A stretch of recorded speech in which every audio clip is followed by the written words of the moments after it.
Very good morning. तो मैं आपको क्या कवर करवाने जा रही हूँ, डिटर्मिनेट एरर के टाइप। इसके पहले 2 वीडियोस में बना चुकी हूँ, है ना। पूरे टोटल कितने टाइप हैं? 10 टाइप्स हैं इनके, है ना।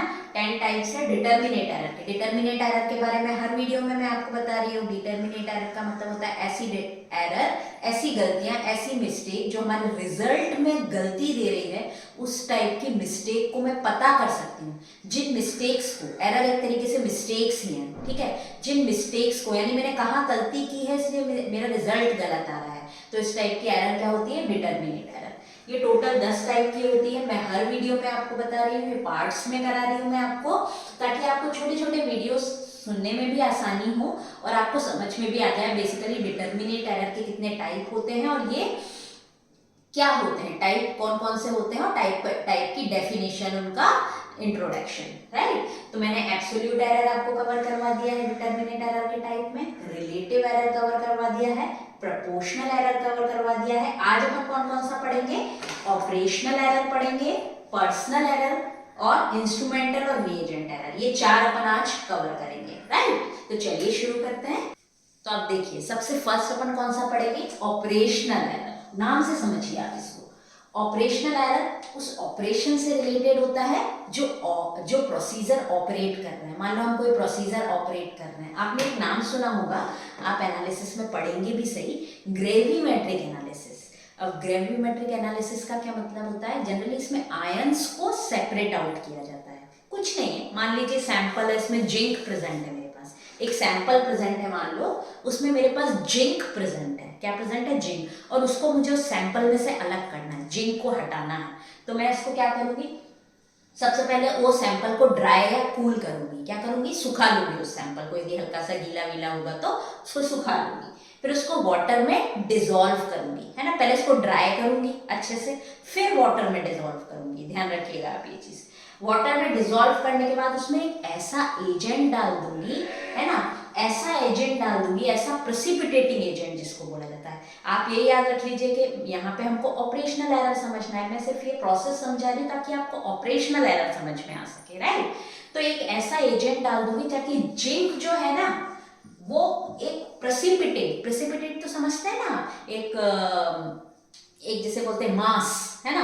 मान लो एक सॉल्यूशन है मेरे पास, उसमें मैंने एक ऐसा एजेंट डाल दिया जो उसको एक प्रेसिपिटेट बना दे, तो प्रेसिपिटेट की फॉर्म में सेपरेट आउट हो जाएगा, ठीक है। तो देखिएगा जरा, तो एक एजेंट डालते हैं किसमें? इस वाटर में, जिसमें हमने वो सैंपल डिसॉल्व किया है। तो उससे क्या होता है? जिंक जो होता है वो एक प्रेसिपिटेट की फॉर्म में अलग हो जाता है, यानी एक मोटा सा लब्दा जैसा, जिसको बोलते हैं, क्या बोल सकते हैं उसको, बॉल्स टाइप में वो अलग हो जाता है, सेपरेट आउट हो जाता है। यानी लिक्विड से थोड़ा इन बोल सकते हैं इसको सेमी सॉलिड टाइप जो कंसिस्टेंसी है वो अलग हो जाती है। तो इनसॉल्युबल कॉम्प्लेक्स की फॉर्म में आयन क्या होता है? अलग हो जाता है। अब उसको छान लेते हैं और वे कर लेते हैं। दोबारा मैं आप, तो हम ये क्या कर रहे हैं? ऑपरेट कर रहे हैं, जिंक को अलग करने के लिए ऑपरेट कर रहे हैं, ऑपरेशन कर रहे हैं, है ना, ऑपरेट कर रहे हैं एक तरीके से। तो देखिएगा, ऑपरेशनल एरर का मतलब होता है ये इंडिविजुअल के रेस्पॉन्सिबल होता है इसके लिए। अब एक इंडिविजुअली इस प्रोसेस, अब मैं इस प्रोसेस को फॉलो कर रही हूँ तो मैं इंडिविजुअल हुई ना। तो अगर मैं इस प्रोसेस में कहीं गलती करती हूँ, इस ऑपरेशन में मैं कहीं गलती करती हूँ, तो मैं रिस्पॉन्सिबल होंगी उसके लिए, राइट। तो यहाँ पे क्या लिखा हुआ है? Error for which the individual is responsible, यानी मैं उसके लिए रेस्पॉन्सिबल हो गई, राइट। तो अब देखिए, मान लीजिए error which associate with operation, यानी ऑपरेशन, ये जो ऑपरेट कर रहे हैं वो पूरा प्रोसीजर, उससे रिलेटेड ये एरर होगी। अब देखिए, ट्रांसफर ऑफ सॉल्यूशन, मान लो ये मैंने ड्राई कर लिया, डिसॉल्व कर लिया, और कहीं मुझे इधर से उधर सॉल्यूशन का ट्रांसफर करना है ना, एक बीकर से दूसरे बीकर में डालना है, मैंने गिरा दिया थोड़ा सा, ऑपरेशन में गलती हो गई, तो क्या हो गया? Transfer of solution. एक तो है ना, इधर से उधर यदि मुझे सॉल्यूशन का कुछ ट्रांसफर करना है, मान लीजिए मैंने ये ड्राई कर लिया एक सैंपल को, है ना, अब उसमें मुझे वाटर डालना है, मान लो 100 ml वाटर डालना है, मैंने थोड़ा सा नीचे गिरा दिया, ठीक है, हो गई गलती। तो ट्रांसफर ऑफ सॉल्यूशन क्या है? रिलेटेड टू ऑपरेशनल एरर से रिलेटेड है। इनकम्प्लीट ड्राइंग, मैंने आपको बोला यहाँ सैंपल लिया, उसको ड्राई किया मैंने, अब मैंने ड्राई प्रॉपर से किया ही नहीं उसको, है ना, प्रॉपर किया ही नहीं ड्राई, तो ये मेरे ऑपरेशन में गड़बड़ हो गई। तो ये भी किस में आ जाएगा? ऑपरेशनल एरर में। इन उसके बाद अंडर वेइंग ऑफ प्रेसिपिटेट। अब ये जो मेरा जिंक का प्रेसिपिटेट बना है ना, मैंने अभी आपको बताया, इसको वे करने में मेरे से गड़बड़ हो गई, या तो मैंने ज्यादा वे कर लिया इसको या मैंने कम वे कर लिया, तो ये मेरे ऑपरेशन में गड़बड़ हो गई, ठीक है ना, मैंने प्रॉपर उसको वे ही नहीं किया। तो यहाँ पे क्या लिखा हुआ है, under weighing of precipitate, over weighing of precipitate, ठीक है। तो ये 4 एग्जांपल आप दे सकते हैं। And the error is physical in nature, physically तो है, हम फिजिकली ट्रांसफर कर रहे हैं सॉल्यूशन के एक से दूसरे में, ठीक है, तो स्प्लिट हो गया, थोड़ा सा गिर गया कोई चीज, तो ऑपरेशन में गड़बड़ हो गई। ड्राइंग कर रहे हैं, ये भी एक फिजिकल चेंज है। कहीं केमिकल चेंज आ रहा है क्या इसमें? कोई केमिकल चेंज नहीं है। ड्राइंग कर रहे हैं मतलब वाटर वाटर वगैरह मॉइस्चर है वो हटा रहे हैं, तो वो मैंने गड़बड़ कर दी, है ना। उसके बाद ये हमारा प्रेसिपिटेट हो रहा है, उसको प्रॉपर्ली वे ही नहीं कर रही हूँ, तो ये भी फिजिकल चीज है। इसमें कहीं केमिकल प्रॉब्लम, केमिकल चेंज आ रहा है क्या? नहीं आ रहा। तो अपन क्या लिखेंगे ना, error are physical in nature. यानी 3-4 पॉइंट आपको याद रखने हैं। ऑपरेशनल एरर इंडिविजुअल पे डिपेंड होती है, first point. Operational error operation से रिलेटेड है जो हम फॉलो कर रहे हैं। सबसे बड़ी चीज, यदि हम किसी सोल्यूशन के इधर से उधर ट्रांसफर कर रहे हैं, स्प्लिट हो गया, वो ऑपरेशनल एरर हो गई। मैंने एक सैंपल को ड्राई करना है, प्रॉपर्ली ड्राई नहीं किया, ये फिजिकल है ना सब कुछ। यहाँ कहीं भी कोई केमिकल चेंज नहीं दिखेगा। केमिकल चेंज तो मतलब रिएक्शन होना, या कहीं रिएक्शन हो रही है क्या, मैं तो ड्राई कर रही हूँ सैंपल को, बट अच्छे से किया ही नहीं, तो कौन सी एरर हो गई? Operational error. प्रेसिपिटेट मेरा बना, उसको ज्यादा वे कर लिया गलती से, हमारे बैलेंस में कोई गड़बड़ नहीं, लेकिन मैंने ही ज्यादा वे कर लिया या कम वे कर लिया, तो ये भी फिजिकल हो गया। तो आई होप आपको ये ऑपरेशनल एरर पूरी तरीके से आप समझ में आ गया होगा, राइट। तो नेक्स्ट अपन कौन सा पढ़ेंगे आप? ऑपरेशनल के बाद अपना कौन सा है? इंस्ट्रूमेंटल एरर है, यानी पर्सनल एरर पढ़ेंगे अपन। पर्सनल के बाद कौन सा पढ़ेंगे? इंस्ट्रूमेंटल। अब देखिए पर्सनल एरर, नाम से समझ में आ रहा है पर्सनल एरर, तो पर्सनल यानी ये किसी पर्टिकुलर पर्सन के कारण होगी, है ना, जो पर्सन हमारा एक्सपेरिमेंट फॉलो कर रहा है। देखो ऑपरेशन और पर्सन में बहुत कुछ सिमिलैरिटी हो गई। ऑपरेशन भी एक तरीके से पर्टिकुलर के कारण ही होता है, ठीक है, बट पर्सन के कारण देखिए कैसे होता है। वो खुद या तो केयरलेस हो जाए किसी चीज के लिए, मान लीजिए वे करने गया 500 mg, है ना, और 495 mg तक आ रहा है, फिर उसने सोचा 495 या फिर 497 mg तक आ रहा है, उसने कहा चलो छोड़ो इतना ही ले लेते हैं करके, तो ये इसकी क्या हो गई? केयरलेसनेस हो गई, है ना, एक तरीके से वो केयरलेस हो गया, ठीक है, इस कारण रिजल्ट गलत आ सकता है। या फिर सेकेंड पॉइंट देखिए, फर्स्ट पॉइंट क्या हो गया? केयरलेसनेस। या फिर occurs where the measurement require judgement. अब देखिएगा, इसको समझिए, occurs where measurement require judgement. आपको पता है आप टाइट्रेशन करते हैं, एंड पॉइंट आता है, क्या होता है? कलर चेंज होता है। मान लीजिए कलरलेस से लाइट पिंक कलर हमको नोटिस करना है, हमको पता है ना, हम जब टाइट्रेशन करते हैं, ये हम टाइट्रेशन करते हैं, फ्लास्क में जो सोल्यूशन भरा होता है वो पहले कैसा होता है? कलरलेस, ठीक है, उसके बाद इसमें मान लीजिए लाइट पिंक कलर आना है, वो एंड पॉइंट है, लाइट पिंक कलर। इससे भी आपको समझ में नहीं आता है तो याद रखिए, टाइट्रेशन में क्या होता है? ब्यूरेट रहती है, फ्लास्क रहता है, ब्यूरेट से हम सोल्यूशन गिराते हैं फ्लास्क में, धीरे धीरे गिराते जाते हैं, एक पॉइंट ऐसा आता है जहां वाइट कलर यानी मतलब कलरलेस से वो लाइट पिंक कलर हो जाता है। वो वॉल्यूम कि कितना गिराने पे, कितना केमिकल गिराने पे ये पिंक कलर आया है, वो मुझे नोटिस करना होता है।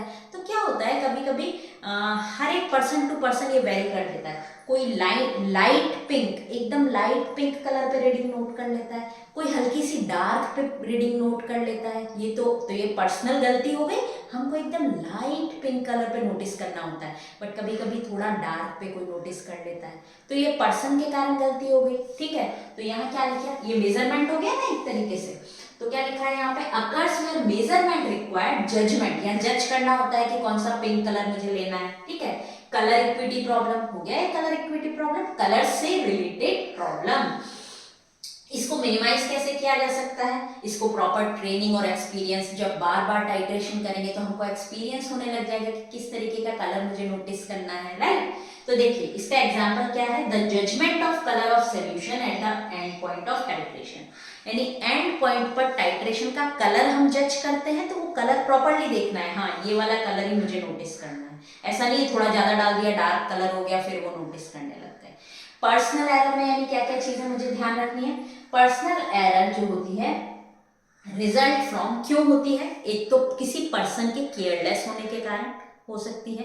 दूसरा, जब हम मेजरमेंट कर रहे हैं तो या तो कलर इक्विटी, प्रॉपरली कलर उसका देख नहीं पा रहे हैं, ठीक है, या फिर क्या हो रहा है, इसको मिनिमाइज कैसे किया जा सकता है, हम मिनिमाइज कर सकते हैं प्रॉपर ट्रेनिंग देके। और इसका बेस्ट एग्जांपल है कि जब एंड पॉइंट पे कलर चेंज हम देखते हैं तो बहुत तरीके से देखेंगे, राइट। तो अपन क्या करेंगे, उसको राइट रीडिंग नोट कर पाएंगे।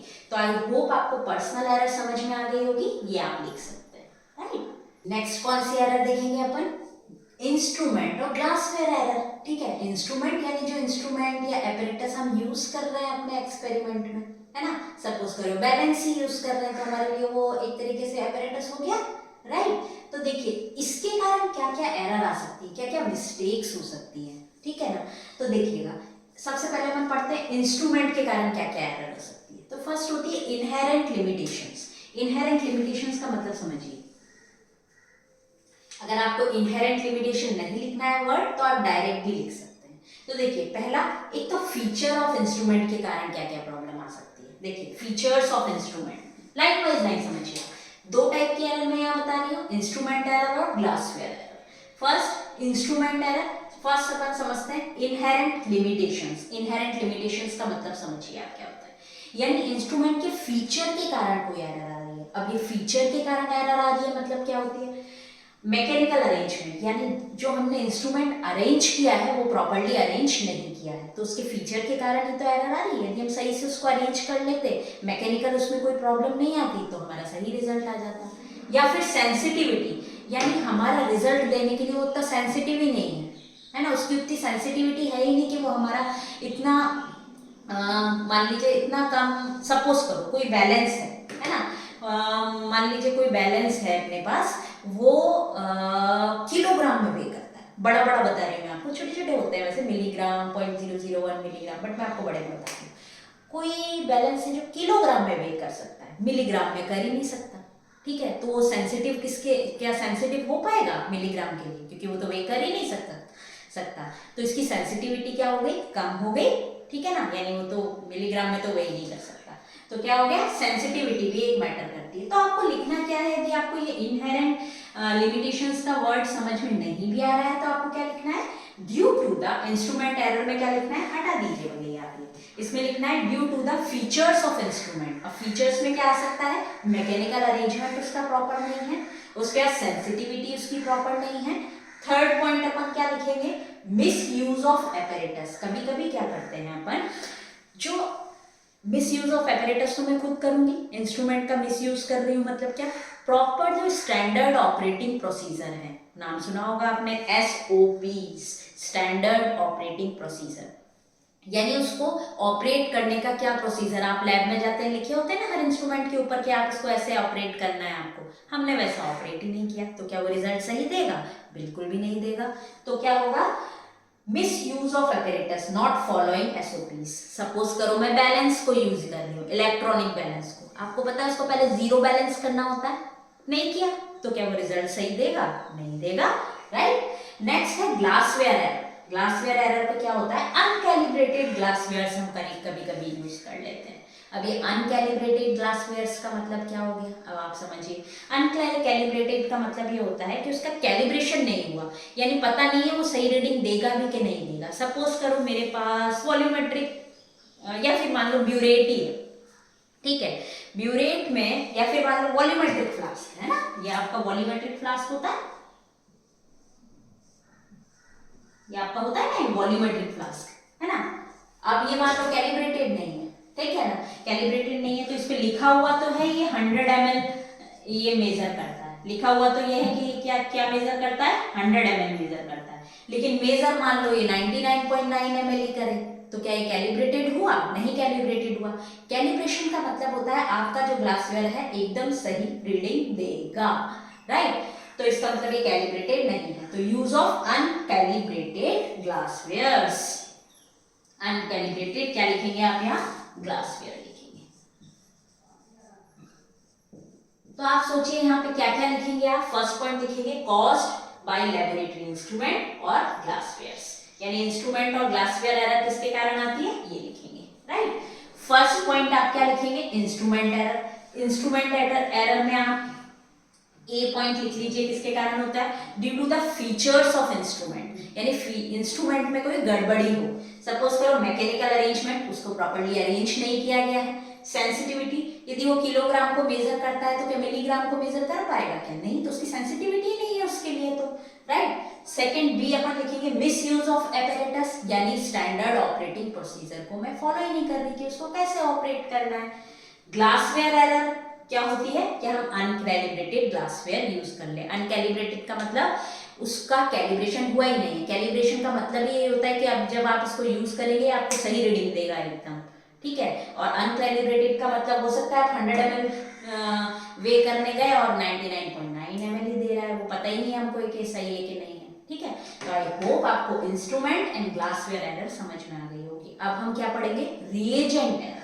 अपन कौन सा पढ़ते हैं, रिएजेंट एरर। ये बहुत सिंपल है, केमिकल्स में यदि इंप्योरिटीज हैं, मान लो जब हम टाइट्रेशन कर रहे हैं, ब्यूरेट में हम सॉल्यूशन भरते हैं, फ्लास्क में हम सॉल्यूशन भरते हैं, बट वो प्योर नहीं है, तो उनकी रिएक्शंस होंगी, वो भी क्या होंगी, गड़बड़ होंगी, उनसे जो रिजल्ट आएंगे वो भी क्या होंगे, गड़बड़ आएंगे, राइट।